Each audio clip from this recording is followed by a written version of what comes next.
Hello மக்களே, நம்ம பக்கத்து ஊர்ல திருவிழான்னு சொன்னாங்க. சரி, எங்க ஒரு 8 போய் பார்த்துட்டு வருவோம்னு நாங்க எல்லாரும் கிளம்பிட்டோம். நாங்க அங்க போனதும் கோவிலே காலியா இருந்தது. சரி, நாங்க அங்க போகிறதுக்குள்ள எல்லாரும் வீட்டுக்கு கிளம்பிட்டாங்கன்னு பார்த்தோம். ஆனா எல்லாரும் தேர் பின்னாடி கிளம்பியிருக்காங்க.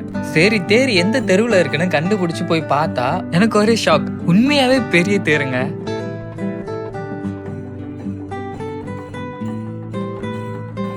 நான் கூட நினைச்சேன் இங்கெல்லாம் அவ்வளோ செலிப்ரேஷன்லாம் இருக்காது, சிம்பிளா தான் பண்ணுவாங்கன்னு. ஆனா ரொம்ப நல்லா பண்ணியிருக்காங்க. தமிழ் மற்றும் ஸ்ரீலங்கன் மக்கள் நிறைய பேர் இருந்தாங்க. நம்ம ஊர்ல நம்ம கோவில் திருவிழா பார்க்குற மாதிரியே இருந்தது. ஒரே ஆட்டமும் பாட்டமும் கொண்டாட்டமா இருந்தாங்க. அப்புறம் நாங்களும் கொஞ்ச நேரம் அங்கே இருந்தது, அன்னதானம் சாப்பிட்டுட்டு நாங்களும் கிளம்பிட்டோம். ஓகே மக்களே, உங்க எல்லாரையும் அடுத்த காணொலியில் சந்திக்கிறேன். பாய்.